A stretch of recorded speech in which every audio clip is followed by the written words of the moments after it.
नमस्कार दोस्तों, स्वागत है आपका मेरे YouTube channel simple finance tips में।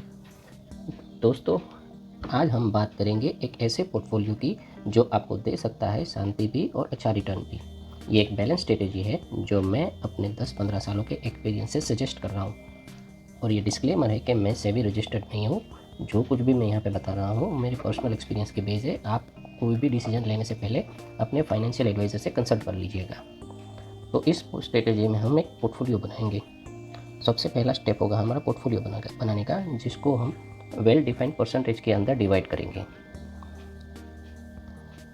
सबसे पहला स्टेप है टेंशन फ्री और हाई रिटर्न पोर्टफोलियो कैसे बनाया जाए। तो उसके लिए सबसे पहले ज़रूरी है सेक्टर एलोकेशन, मतलब कि कौन से सेक्टर के अंदर, कौन से कैप के अंदर कितने अमाउंट डालना चाहिए आपको, वो पहले से आपको डिसाइड करना पड़ता है, तभी आपको मैक्सिमम रिटर्न मिल सकता है। यहाँ पे हमने अलग अलग कैटेगरीज डिवाइड की है। सबसे पहली कैटेगरी है ट्रेडिंग स्टॉक, मतलब कि ट्रेडिंग करने के लिए आपके पोर्टफोलियो में जो आपका पूरा पोर्टफोलियो है उसका 5% एलोकेशन आपका ट्रेडिंग स्टॉक के अंदर जाना चाहिए। ट्रेडिंग स्टॉक का मतलब क्या होता है? ऐसे स्टॉक जो आपको लो पीई पे मिल रहे हैं और जिसका बढ़ने का चांसेस ज़्यादा है। तो ऐसे स्टॉक के अंदर आप इन्वेस्टमेंट करके अच्छा खासा मुनाफा ले सकते हैं, लेकिन ये रिस्की होता है। इसीलिए यदि आपको इसके अंदर प्रॉपर नॉलेज है तभी आप इसके अंदर पोर्टफोलियो में एलोकेशन कीजिएगा। नेक्स्ट हमारा long term shares. Long term shares यानी कुछ शेयर ऐसे होते हैं जो आपके पर्सनल फेवरेट होते हैं, जो आप चाहते हो कि सालों साल आप अपने पोर्टफोलियो में रखें और उसको बढ़ते हुए देखें। ऐसे शेयर्स को लॉन्ग टर्म पर्सनल स्टॉक कहते हैं। उसका सेक्टर एलोकेशन 10% आपके पूरे पोर्टफोलियो का होना चाहिए, जिसके अंदर 75% आप लार्ज कैप में डाल सकते हैं, जिसके अंदर निफ्टी 50 की कंपनियां भी आप ले सकते हैं, और 25% आप स्मॉल कैप में लग सकते हैं, क्योंकि वो थोड़ा रिस्की होता है, तो उसके अंदर कम इन्वेस्टमेंट करेंगे तो ज़्यादा अच्छा रहेगा। नेक्स्ट कैटेगरी है हमारी स्मॉल कैश या पीएमएस। यदि आपका पोर्टफोलियो बड़ा है तो आप पर्सनलाइज पीएमएस में जा सकते हैं। यदि आपका साइज पोर्टफोलियो का साइज छोटा है तो आप स्मॉल कैश मैं सजेस्ट करूँगा। स्मॉल कैश में क्या होता है कि एक बकेट ऑफ स्टॉक्स होता है और एक रिसर्च एनालिसिस्ट होते हैं, वो आपको बाई सेल और होल्ड की रिकमेंडेशन करते हैं। उसके लिए वो लोग फीस भी चार्ज करते हैं, लेकिन वो काफ़ी मिनिमल होती है और उसके अंदर बहुत अच्छा रिटर्न भी मिलता है। आप उसके अंदर कहीं थीम भी आती है, जैसे कि अभी डिफेंस चल रहा है, ग्रीन एनर्जी चल रहा है, तो आप चाहे तो उसके स्मॉल केसेस परचेस कर सकते हैं और उसके अंदर काफ़ी अच्छा रिटर्न मिलता है। उसके अंदर आपको टोटल पोर्टफोलियो का 45% एलोकेट करना है, जिसके अंदर 75% आप अपने हिसाब से इस थीम में डाल सकते हो, 25% कोई भी रेगुलर स्मॉल केस परचेस कर सकते हो। उसके बाद की नेक्स्ट कैटेगरी आएगी अपनी म्यूचुअल फंड। म्यूचुअल फंड के अंदर हमने यहाँ पे 30% एलोकेट किया है, क्योंकि म्यूचुअल फंड एक ऐसा टूल है जहाँ आप अपने पैसा प्रोफेशनल को देते हो मैनेज करने के लिए। आपको हर महीने एसआईपी करना चाहिए, वो भी मिड कैप, फ्लेक्सी कैप और इंटरनेशनल मिक्स में। सजेशन के लिए आप साइट जैसे कि वैल्यू रिसर्च, ग्रो या मनी कंट्रोल का यूज़ कर सकते हो। इसके अंदर मैंने सब आपको उसके अंदर कौन कौन से सेक्टर के अंदर एलोकेट करना है वो भी लिखा है कि 35% आप स्मॉल में, 25% मिड में, 20% फ्लेक्सी कैप, 15% थेमेटिक और 5% इंटरनेशनल में कर सकते हो। इसके अंदर आप अपने रिस्क एपेटाइट के हिसाब से प्लस माइनस कुछ भी कर सकते हो। मैंने जो ये स्ट्रेटेजी अप्लाई की है वो एक हाई रिस्क इन्वेस्टर के लिए है।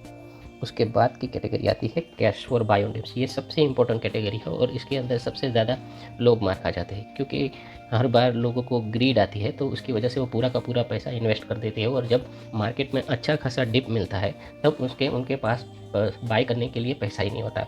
तो ये काफ़ी इंपॉर्टेंट है कि आपके पास आपके टोटल पोर्टफोलियो का एटलीस्ट 10% रिजर्व होना चाहिए हर बार, ताकि जब भी मार्केट में करेक्शन आए तो आपके पास रेडी पैसा हो इन्वेस्ट करने के लिए।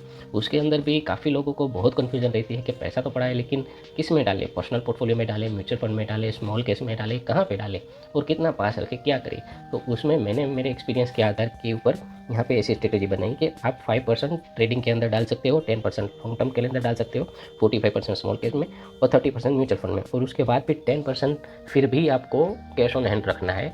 अगर एक्सट्रीम डाउनफॉल आता है निफ्टी के अंदर, सपोज 25% 30% गिर गया निफ्टी, तो फिर ये 10% भी आप उसके अंदर एलोकेट कर सकते हो। नेक्स्ट, अभी हमने डिफरेंट कैटेगरी आपको दिखाई।